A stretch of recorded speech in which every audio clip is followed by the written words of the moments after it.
Une histoire vraie, une prise d'otage, un DJ de radio. Aujourd'hui, on va parler de la corde au cou.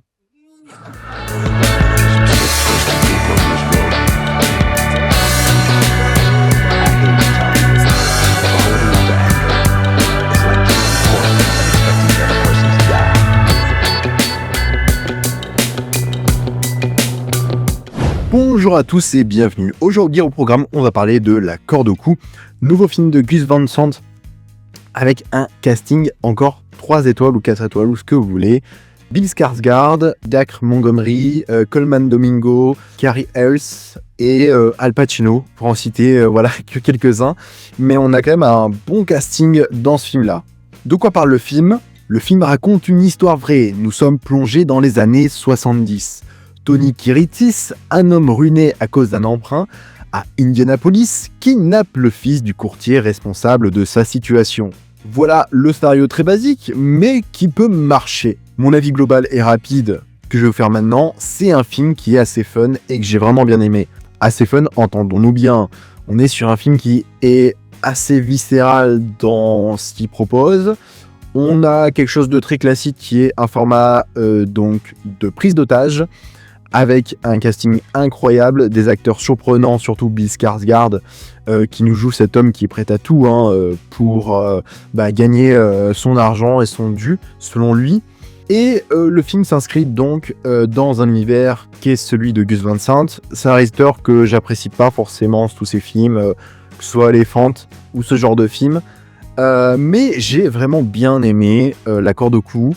Déjà parce que c'est un film qui, j'aime les scénarios très classiques et très simples, qui arrive à rentrer dans un film qui est assez court, 1h30 ou 1h40, et dont les enjeux qui sont derrière sont quand même très intéressants. On va vite rentrer dans le film, et on parlera du casting juste après. Le film donc nous évoque rapidement l'idée d'un personnage qui en gros perd tout à cause de ce type de société, en gros, de courtier, en gros, on nous fait des prêts et des emprunts. Et donc le film est assez critique sur ce type de structure. Et en fait, tout le film va prendre le point de vue de celui qui fait la prise d'otage, donc Bill Skarsgård, qui est en fait cet homme qui a tout perdu, qui avait investi dans un projet où, en gros, on lui avait dit que tel ou tel... son terrain, en gros, il y aurait eu des financements qui auraient été faits sur son terrain et tout ça, ça l'aurait aidé, quoi. Mais en gros, on nous montre ce type de structure un peu comme des salauds, ce qui est vrai, mais en gros, on nous montre que c'est pas illégal ce qu'ils font, mais c'est vrai que c'est pourri dans un sens. Et donc, on va suivre un personnage qui est à la fois... je sais pas si on parle de morale dans ce film-là, parce que c'est quand même un criminel qui va être seulement montré soit comme une victime de la justice, soit un mec totalement pas enviable, quoi. J'ai pas le mot j'arrive pas à trouver le mot exact. Mais c'est-à-dire que le film essaye vraiment de nous doser sur ça, et en gros, on doit savoir comment est-ce qu'on se sent par rapport au personnage principal.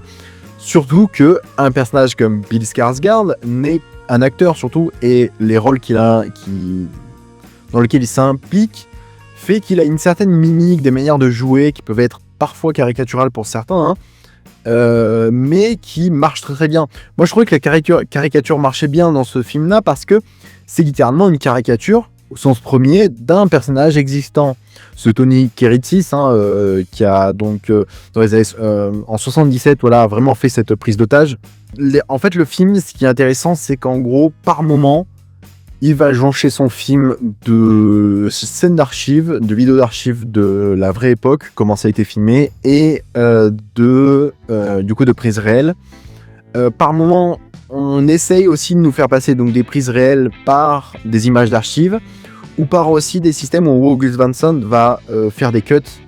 Donc l'image va se figer, et en gros, on va avoir un zoom qui va se faire sur l'image, ou un déplacement.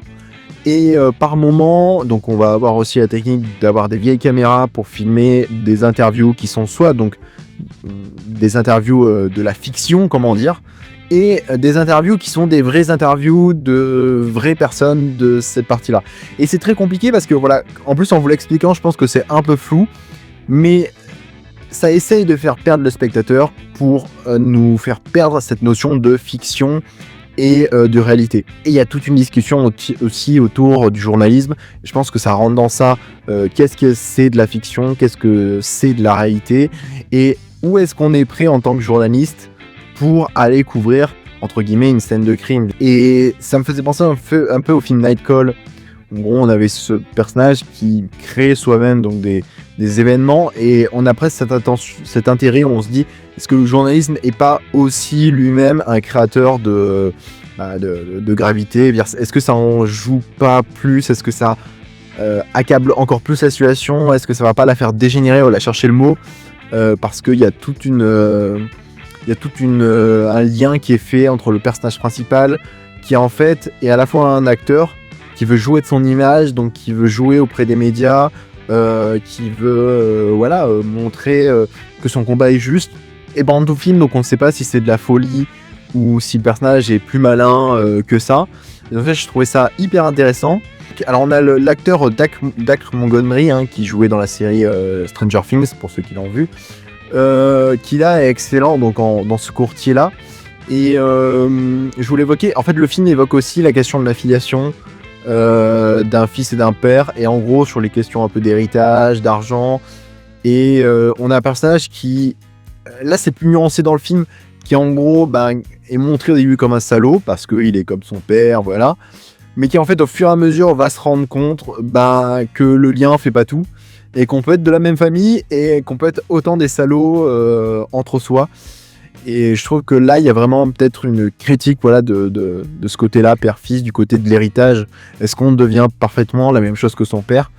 Et ça, je trouvais ça très très cool, c'est que le film vraiment nous donne des moments d'intimité et d'émotion qui sont assez fortes. C'est-à-dire que tout le film, en gros, va se passer majoritairement dans la maison du criminel en soi, qui va capturer donc le personnage. Et un truc que j'ai pas dit, c'est-à-dire que le film s'appelle La Corde au cou, parce qu'en fait tout le principe, la vraie personne, dans la vraie histoire, et ce qui se passe du coup de retranscrit dans le film, c'est-à-dire que le personnage va attacher une sorte de corde à son cou, donc le criminel va attacher à son cou, relier un fil le cou de la personne qui le braque, avec en gros une sorte de système, en gros un fusil à pompe et calé, ou un fusil classique, je sais plus ce que c'est, mais calé sur la tête, la nuque du personnage, et en gros s'il y a le moindre mouvement, si l'autre part trop en avant, si il tire trop sur la corde, le système s'enclenche et tue la personne. Ça, alors, le film nous l'explique en gros par au début une introduction de ça, ce qui crée chez le spectateur une sorte d'appréhension. On est sous tension et je trouve que ça marche très très bien. On a des scènes où par exemple les deux personnages vont sortir de cette entreprise-là, et toute la scène, il va y avoir des policiers qui vont se déplacer à côté, les médias qui vont le suivre et tout. Et là, il y a une scène de tension parce qu'on a deux personnages qui se déplacent et qui doivent se déplacer en même temps, à une même vitesse, sans trop que l'un bouge ou trop que l'autre ne bouge pas, ou s'il y a une erreur, parce qu'il peut se passer. Et donc, je trouve que ça marche extrêmement bien au niveau de la tension. Comme je vous disais, on a des images d'archives, mais de la manière dont c'est filmé aussi. Donc, il y a des plans où on va avoir des cuts d'un coup sur l'image, des arrêts sur image plutôt, pas que des cuts. Tout à l'heure, je disais cuts, mais c'est plus arrêt. Et le film va avancer comme ça, avec des plans aussi portés, je pense, à la caméra, ce qui va offrir des plans qui sont presque réalistes. Je vous disais, on se demande par moments si c'est filmé par le caméraman de l'époque ou par le caméraman du film. Ensuite, pour évoquer les autres personnages, il y a Colman Domingo qui joue un DJ en gros de radio, qui va être en gros une voix, surtout une voix importante en gros, qui va essayer de gérer avec le criminel et essayer parce qu'en fait le criminel est fan de cette radio là, qui passe beaucoup de musique et tout, il en est très très fan, et il y a toute une, alors je sais pas ce que ça forcément veut dire, mais en gros le film évoque énormément la musique, et il y a un moment de discussion entre le courtier, le fils du courtier du coup, et le criminel sur la musique et sur ses goûts. Et je me demande vraiment ce que ça voulait mettre en avant. Moi, j'ai pas forcément vu quelque chose de pertinent là-dedans. Mais donc, on a ce personnage de DJ qui, en gros, est une voix qui va essayer de, avec la police, voilà, gérer ce personnage qui l'aime beaucoup et du coup, lui permettre, voilà, d'attendrir la situation dans un sens. Al Pacino qui arrive dans un film qui est toujours excellent, qui là joue vraiment un salaud exceptionnel, mais qui marche très très bien. Et contrairement, alors, il n'est pas dans la entièreté du film, mais quand même, on le voit pas mal, hein. Donc, il a dû prendre un petit paquet, je pense, pour ce film-là. Mais en tout cas, ouais, je trouve que ça marchait très, très bien. Il est toujours excellent. J'aime bien sa verbe, sa manière d'être. Il a presque une distance. Et je trouve que son personnage de ce père de famille, courtier, voilà, d'une grande entreprise, marche très, très bien. On pourrait peut-être reprocher une vision trop caricaturale entre voilà, des mecs qui ont du pognon, qui pourraient être des salauds, et des mecs qui n'en ont pas, qui pourraient être un peu moins riches. Mais le film est quand même plus nuancé, hein, parce que en fait, on suit quand même des salauds un peu de partout.